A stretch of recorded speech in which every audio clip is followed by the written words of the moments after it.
पर मैं हूं आपके साथ रश्मि कुकरेती और कार्यक्रम वही आपका अपना पानी पर लिखी कहानी, जिसमें हम आपके लिए लेकर आते हैं ऐसी कहानियां जो दिल को छू जाती हैं।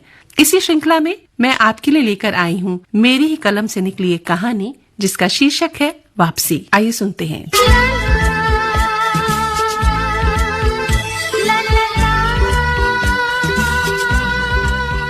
डॉक्टर दिवाकर आज किधर की ओर? अस्पताल की नर्स ने डॉक्टर दिवाकर से पूछा। बस घर जा रहा हूँ, माँ के पास, ये कहकर डॉक्टर दिवाकर ने गाड़ी स्टार्ट कर दी। कुछ ही देर में गाड़ी शहर से बाहर थी और धूल धुआं छोड़कर सामने नजर आ रहे थे हरे भरे पहाड़। शुरू हो रहे थे जंगल, ऊंचे पहाड़ों के बीच और बीच में से जाती वो सड़क जिसमें खुली खिड़की से आ रही थी बर्फीली हवा। उन्होंने अपनी जैकेट को कस के बंद कर लिया। हवा की ताजगी उनके मन को छूने लगी। पत्थर उन्हें हमेशा से पसंद थे और पत्थरों से बने वो पहाड़ भी। उसकी खूबसूरती, वहाँ की सर्दियाँ, वहाँ के जाड़े।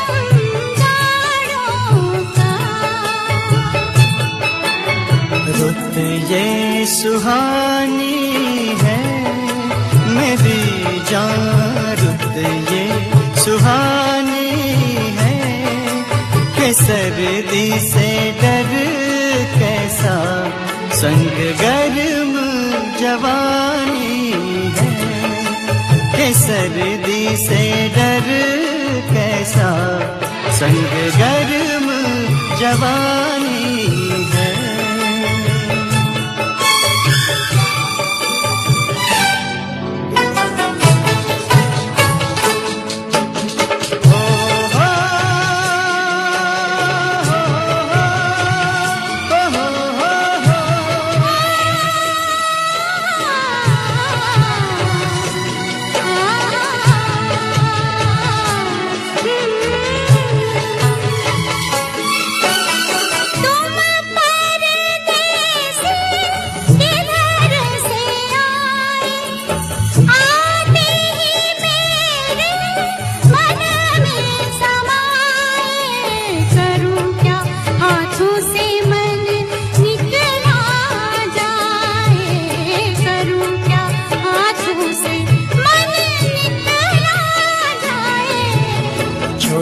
छोटे झरने हैं कि झरनों का पानी छूटे, कुछ वादे करने हैं। झरने तो बहते हैं असम ले पहाड़ों की, जो कायम रहते हैं।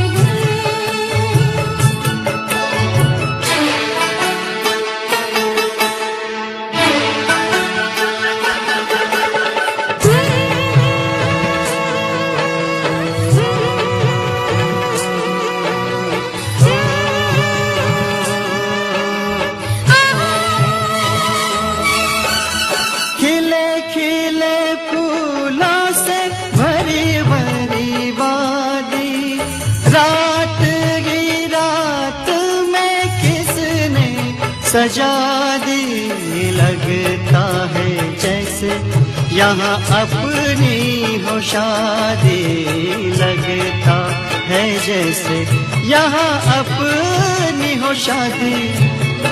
क्या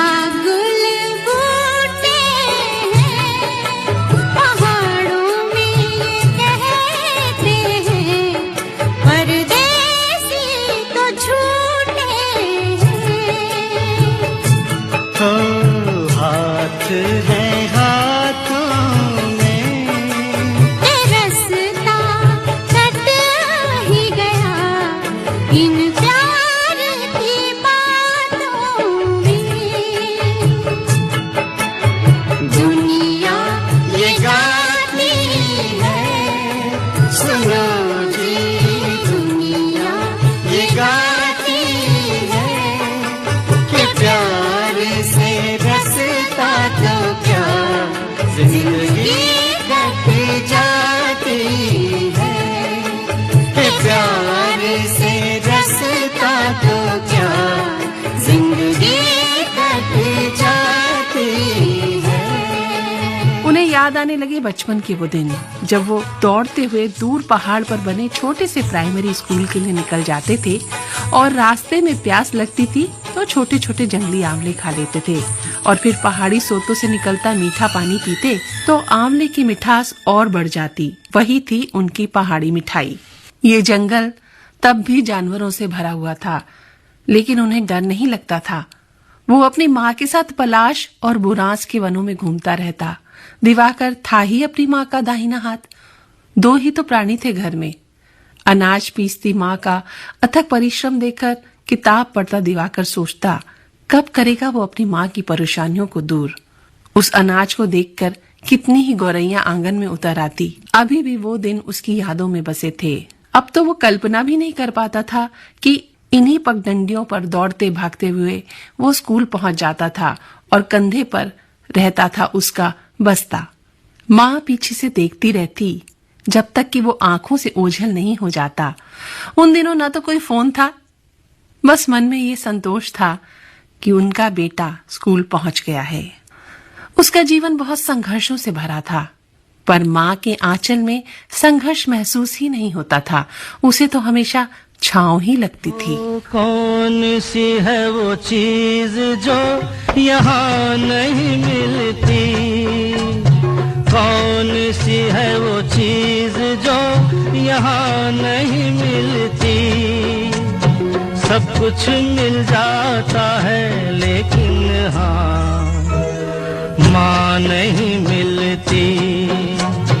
कौन सी है वो चीज जो यहाँ नहीं मिलती। सब कुछ मिल जाता है लेकिन हाँ माँ नहीं मिलती, माँ नहीं मिलती।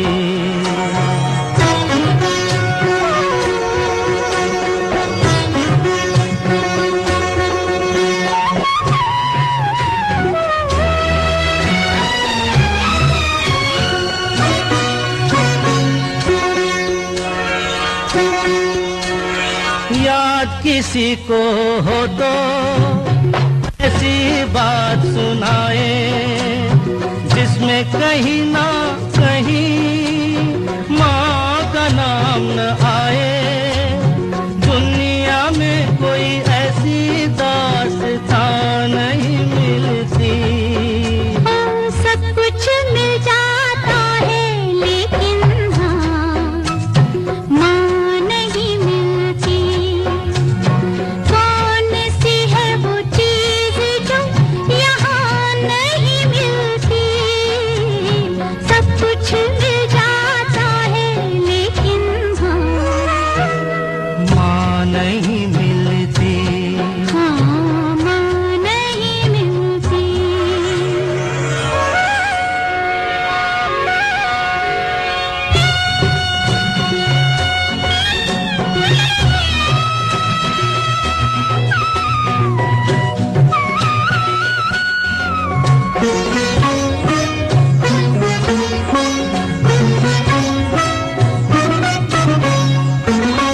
जिनकी माँ होती है खुशकिस्मत होते हैं। जिनकी माँ नहीं होती जीवन भर रोते हैं। जिनकी माँ होती है खुशकिस्मत होते हैं। जिनकी माँ नहीं होती जीवन भर रोते हैं। जिस्म उन्हें मिलते हैं लेकिन जान नहीं मिलती। सब कुछ मिल जाता है लेकिन हाँ माँ नहीं मिलती। हाँ माँ नहीं मिलती।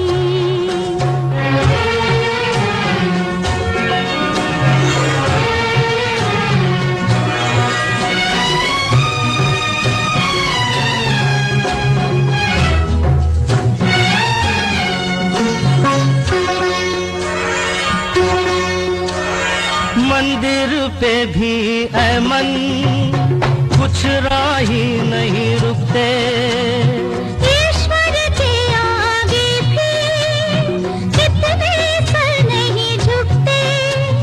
माँ को जो न माने वो जुबान नहीं मिलती। सब कुछ मिल जाता है लेकिन हाँ माँ नहीं मिलती। कौन सी है वो चीज जो यहाँ नहीं मिलती।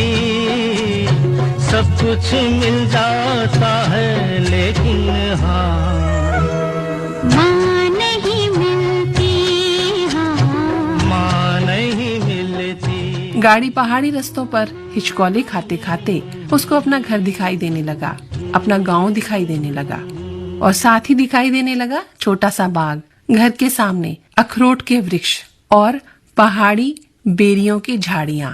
ये वो बगिया थी जहां पर बरसों पहले उसके बाबा ने पेड़ लगाए थे। आज उनके फल टूट टूट कर गिरते थे। देखकर उसका मन खुश हो गया। उसने दौड़कर एक फल तोड़ा और खाता हुआ घर की ओर बढ़ चला। रास्ते में उसको माँ दिखाई दी। बोली, अरे मैंने वहीं से देख लिया था, और तुम यहाँ से क्यों खा रहे हो? घर में तो बहुत सारे फल हैं। वो हंस पड़ी। उसने माँ को गले लगा लिया और गोदी उठा लिया। अरे मुझे जमीन पर रखो भाई। वो दोनों घर की ओर चल पड़े। डॉक्टर दिवाकर ने ज्ञान विज्ञान की राह चुनी थी। उनके बाबा कहते थे दिवाकर को बहुत पढ़ना है। ये कहते हैं बाबा मेरे और कहते हैं बिल्कुल ठीक, इज्जत के संग जीना है तो मुन्ने लिखना पढ़ना सीख। जो है अनपढ़ गली गली वो मांगा करते भी, अगर पढ़ो लिखोगे बाबू राजा बनोगे। अगर पढ़ोगे लिखोगे बाबू राजा बनोगे। ये कहते हैं बाबा मेरे और कहते हैं बिल्कुल ठीक, इज्जत के संग जीना है तो मुन्ने लिखना पढ़ना सीख। जो है अनपढ़ गली गली वो मांगा करते भी, अगर पढ़ो लिखोगे बाबू राजा बनोगे। अगर पढ़ोगे लिखोगे बाबू राजा बनोगे।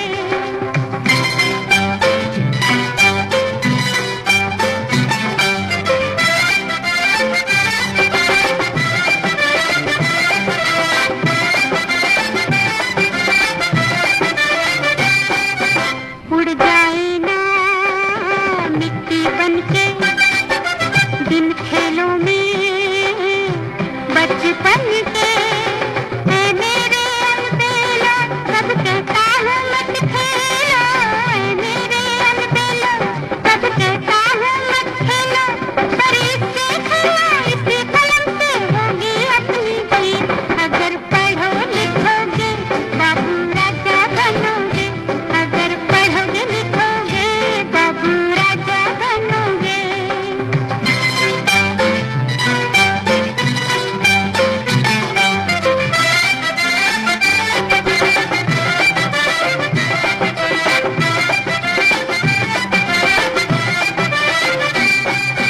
उनके आगे सर झुक जाए विद्या के जो गुण गाए।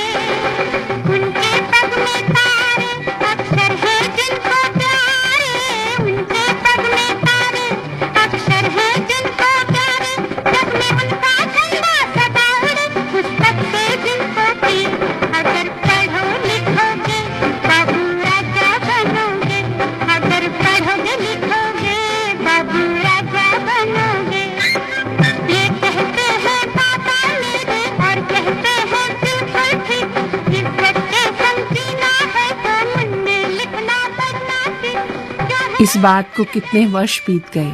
जब कड़ी मेहनत से उसने MBBS की परीक्षा पास की थी तो पूरे गांव का सर गर्व से ऊंचा हो गया था। सबको बहुत सी उम्मीदें थी दिवाकर से। सब कहीं ना कहीं सोचते थे गांव का लड़का डॉक्टर बना है, कल को वो उन्हीं का इलाज करेगा, क्योंकि गांव में दूर दूर तक अस्पताल की सुविधा नहीं थी। MBBS करके और आगे की डिग्री हासिल करके आज डॉक्टर दिवाकर दिल्ली के जाने माने सर्जनों में से माने जाते हैं। सारी भौतिक सुख सुविधाओं के बीच में उसे अपना घर बहुत याद आता था। उन्होंने बहुत कोशिश भी की थी कि अम्मा को दिल्ली लेकर आ जाएं, पर अम्मा ने मना कर दिया। बोली, नहीं बेटा, ये घर हमारे पुरखों की धरोहर है। अगर मैं भी तुम्हारे साथ चली गई तो यहाँ कौन रहेगा?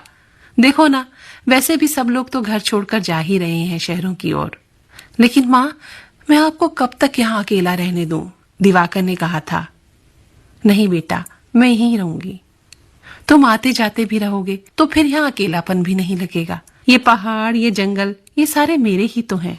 उसे वो पुरानी बातें याद आ रही थी।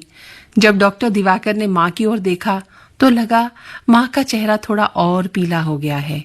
वो और कमजोर दिख रही थी। बोले, माँ तुम कितनी कमजोर हो गई हो। अब मैं तुम्हें यहाँ नहीं रहने दूंगा। इस बार अपने साथ दिल्ली लेकर ही जाऊंगा। अरे अभी तो तू आया है और आज ही जाने के लिए कहने लगा। घर पहुंचकर लकड़ी के चूल्हे पर बनी मोटे अनाज की रोटी, हरी चटनी और घी के साथ खाकर उसका मन और आत्मा तृप्त हो गई। दोनों माँ बेटे बतियाते रहे और कब नींद की गोद में सो गए पता ही नहीं चला। अगले दिन जब सुबह दिवाकर उठा तो पास ही के मोहन चाचा के घर चला गया, पर वहां कोई नहीं था, न कोई आवाज सुनाई दी। वापस घर लौटकर पूछा, माँ मोहन चाचा किधर है? क्या मोहन चाचा का परिवार इन छुट्टियों में गांव आया हुआ है? अरे नहीं, उन्होंने अपना घर किराए पर दे दिया है। किराए पर? यहाँ? किसको? अंकिता को। अंकिता? दिवाकर के दिमाग में घंटी सी बजी। उसके बचपन की एक साथी थी अंकिता। दोनों मिर्ची के खेत में मिर्च खाने की शर्त लगाते थे और अक्सर वो शर्त हार जाया करता था। अपने बचपन के उस खेल को सोचकर वो मन ही मन हंस पड़ा। वो जानता था कि ये वो अंकिता नहीं हो सकती। ये लो बेटा, आ गई अंकिता, माँ ने कहा। उसने सर उठाया तो साड़ी में एक दुबली पतली सी लड़की लंबी चोटी किए सामने से चली आ रही थी। माँ ने चाय का कप दिया। बेटा चाय पी लो। अरे नहीं चाची, मैं अभी स्कूल जा रही हूँ। अरे थोड़ी देर तो बैठ, आकर मिलूंगी। हंसकर वो निकल गई। दिवाकर ने सीढ़ियों से देखा और अनदेखा कर दिया। उसने प्रश्न सूचक नजरों से अपनी माँ की ओर देखा तो उन्होंने बताया कि अंकिता पड़ोस के गांव की लड़की है और बेटा ये जो नया स्कूल खुला है ना, सरकारी स्कूल, उसी में टीचर लगी है, तभी तो इधर आ गई। वहीं पढ़ाती है और यहाँ किराए पर रहती है। बहुत अच्छी लड़की है। याद है ना, तेरे साथ पढ़ती थी बचपन में, तेरी ही तो क्लास में थी। मेरी बहुत मदद करती है। बेचारी पिछले हफ्ते भी तेज बुखार में तप रहे एक बच्चे को लेकर रातों रात शहर गई थी। यहाँ कोई तो है नहीं जो देखता उसे। शुक्र करो अंकिता बच्चे को लेकर गई और उसकी जान बच गई। अरे दिवाकर, तू जा कहाँ रहा है? बात तो सुन ले। दिवाकर बोला, माँ मैं कल्याण के यहाँ जा रहा हूँ। अपने दोस्त कल्याण से बातें करते करते दिन कैसे बीत गया दिवाकर को पता ही नहीं चला। वो कल्याण से मिलकर नदी की ओर निकल गया। तभी दूर से घंटे की आवाज सुनाई दी। उसे लगा किसी मंदिर से ये आवाज आ रही है, पर देखा तो ये आवाज तो स्कूल से आ रही थी। देखा कि खुली कक्षा में ब्लैक बोर्ड लगा है। कोई टीचर बच्चों को पढ़ा रही थी। पास आया, देखा तो अंकिता ही थी। फिर वो लंबे लंबे डग भरते हुए घर की ओर निकल गया। सोचा सामने ही पहाड़ी पर तो छोटा सा मंदिर है, क्यों ना देवता के दर्शन करता हुआ जाए। पुजारी बाबा भी तो वहीं रहते थे और वहीं रहता था उनका छोटा सा परिवार। शांत सलोने मंदिर में कोई दिया जला गया था। धूप की खुशबू चारों ओर फैली हुई थी। पीछे मुड़कर देखा तो पंडित जी का छोटा लड़का केशव दिखाई दिया। अरे दिवाकर भैया, नमस्ते। कब आए? कल शाम को ही आया हूँ केशव। कैसा हो तुम? पिताजी कहाँ हैं? ये सुनते ही केशव वहीं थम गया। पिताजी तो इस बार, कहकर उसने सर झुका लिया। दिवाकर का दिल धक से रह गया। वो डॉक्टर जो दिन रात मौत को देखता था, दिन रात उसका सामना करता था, पता नहीं क्यों ये वाक्य उसके दिल में तीर सा घुप गया।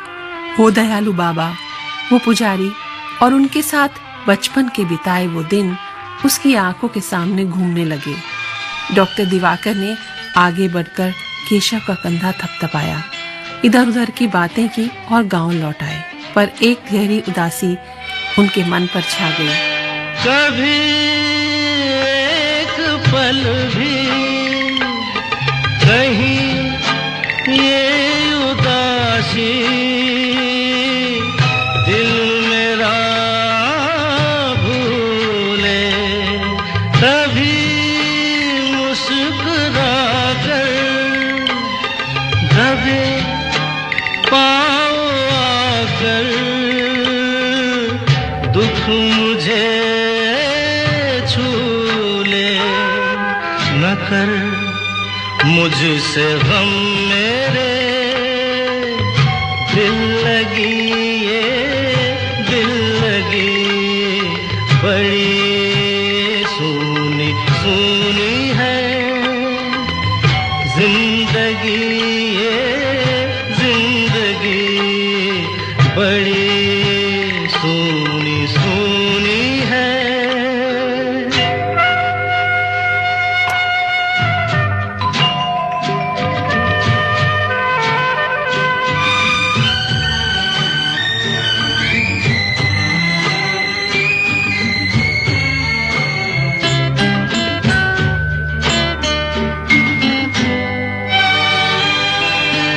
कभी मैं न सोया, कहीं मुझसे खोया, कभी मैं न सोया, कहीं मुझसे खोया, सुख मेरा ऐसे पता नाम लिख कर कहीं यूं ही रख कर भूले कोई जैसे।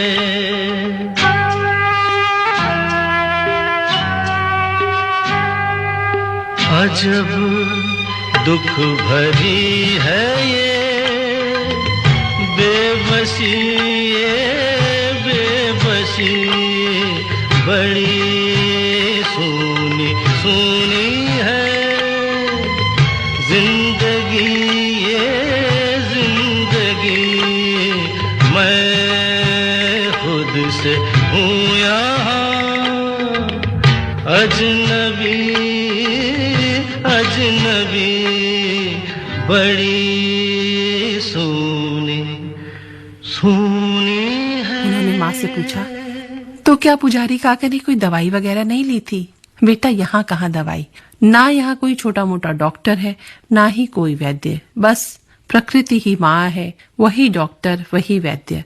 तुम तो जानते हो बेटा, पंडित जी अस्थमा के रोगी थे और कोरोना के बाद तो बहुत झटका खा गए थे। किसी कथा के लिए गांव से दूर शहर में गए थे, बस वहीं उनको दिल का दौरा पड़ा और क्या कहें बेटा, कहने को कुछ नहीं।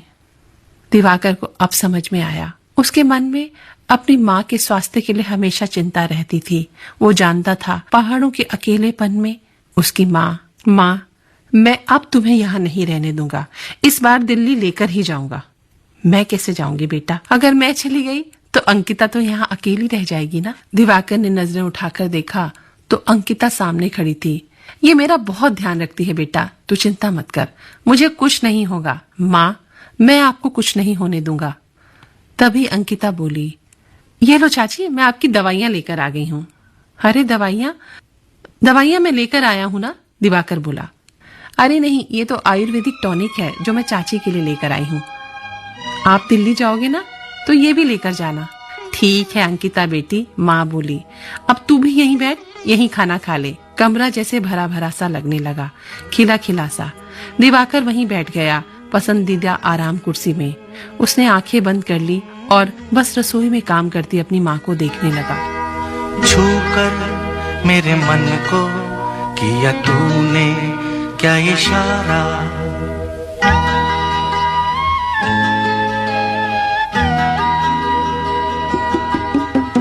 छूकर मेरे मन को किया तूने क्या इशारा।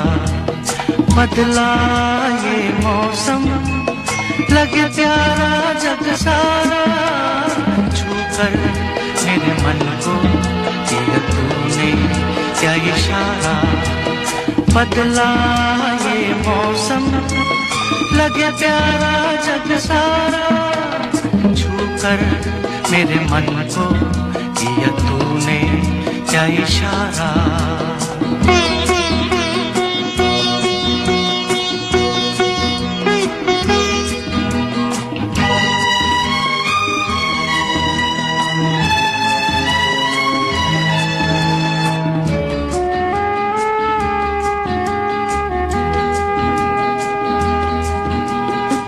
जो कहे जीवन भर, तेरे लिए मैं गाऊं, तेरे लिए मैं गाऊं, गीत तेरे बोलों पे लिखता चला जाऊं, लिखता चला जाऊं। मेरे गीतों में तुझे ढूंढे जग सारा, छूकर मेरे मन को किया तूने क्या इशारा। बदला ये मौसम लगे प्यारा जग सारा, छूकर मेरे मन को किया तूने क्या इशारा।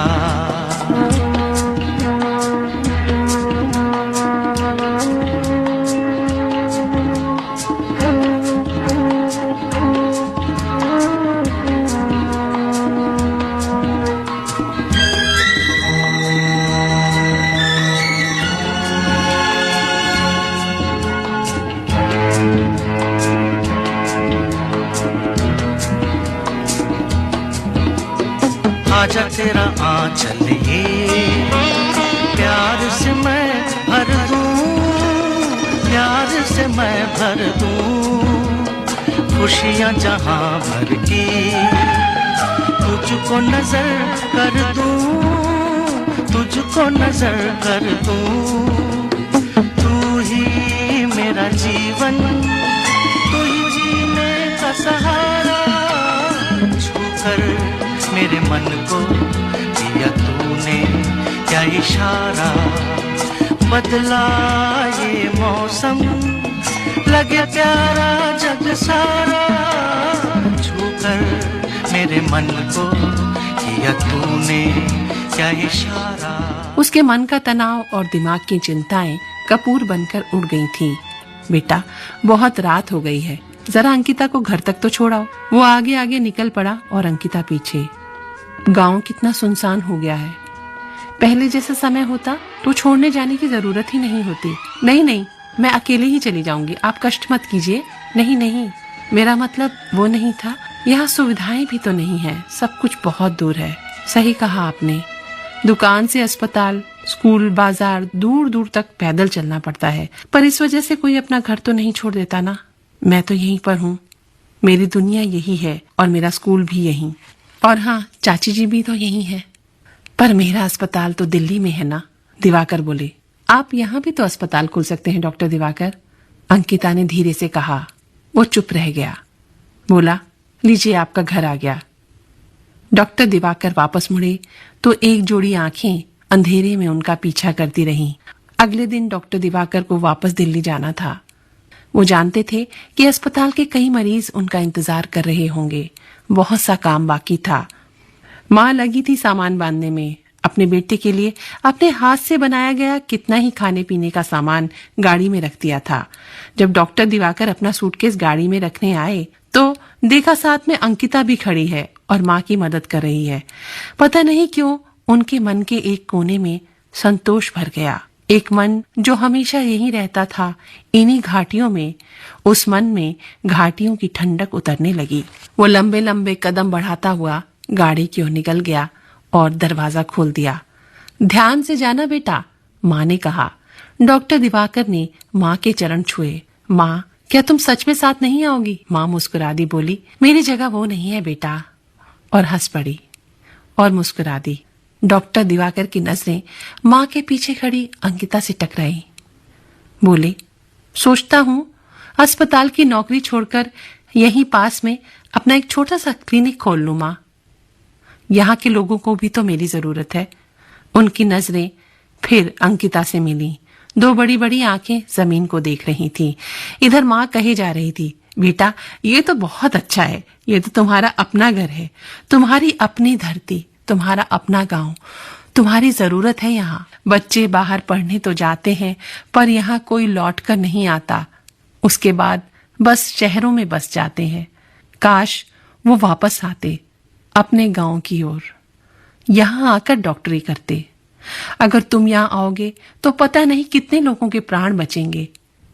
डॉक्टर दिवाकर ने मन ही मन निश्चय कर लिया था कि वो वापस आएंगे। उन्हें सामने अपना एक सुनहरा भविष्य दिखलाई दे रहा था। बोले, माँ, मैं लौट कर आता हूँ।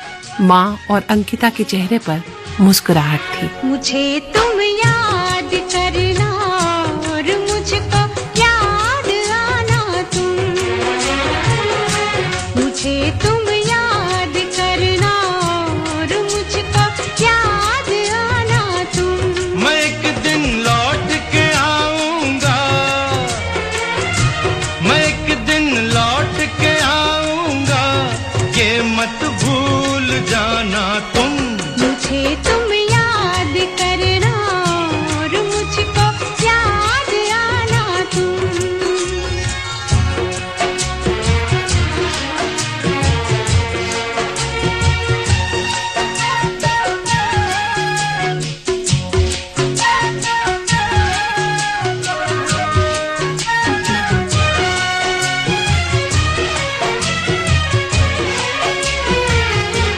अकेली होगी तुम देखो, कहीं ऐसा ना हो जाए। अकेली होगी तुम देखो, कहीं ऐसा ना हो जाए। जो अब होठों पे है मुस्कान, वो मुस्कान खो जाए। जो अब होठों पे है मुस्कान, वो मुस्कान खो जाए। जरा लोगों से मिलना तुम, जरा हंसना हंसाना तुम। जरा लोगों से मिलना तुम, जरा हंसना हंसाना तुम। मगर तुम लौट के आओगे, ये मत भूल जाना तुम। मुझे तुम याद करना और मुझको याद आना तुम। मुझे तुम याद करना और मुझको याद आना तुम।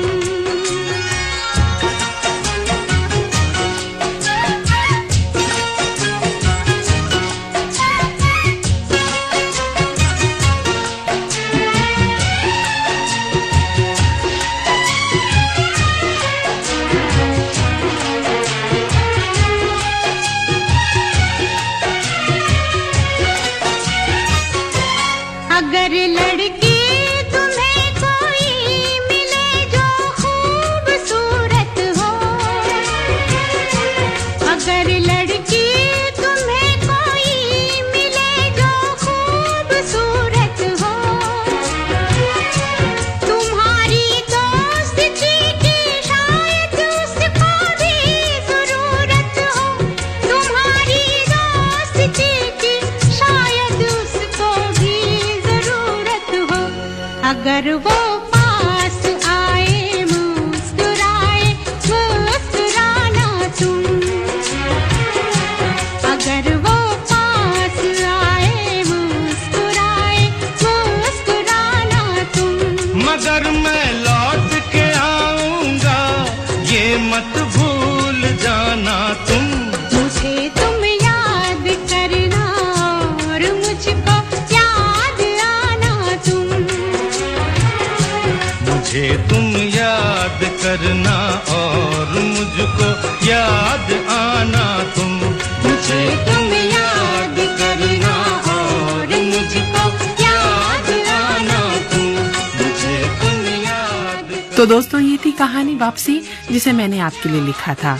दोस्तों, कितनी बार ऐसा होता है कि बच्चे घर से निकल कर जाते हैं, बड़े बड़े शहरों में डॉक्टर बनते हैं और उनके अपने गांव तरस जाते हैं आधारभूत मेडिकल सुविधाओं के लिए। हालांकि कितने ही ऐसे डॉक्टर घर वापस आना चाहते हैं और चाहते हैं कि वो अपने गांव में ही प्रैक्टिस करें, लेकिन कुछ ही डॉक्टर ऐसे होते हैं जिनके मन में ये ख्याल आता है कि हमारी जरूरत हमारे घर में है, हमारे अपने गांव में।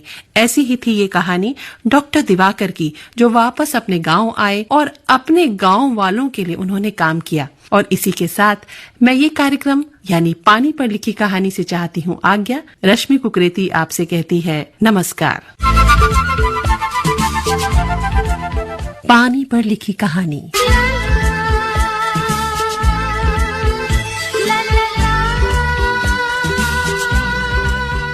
जिसमें आप सुनते हैं ऐसी कहानियाँ जो आपके दिल को छू जाएं। छोटी सी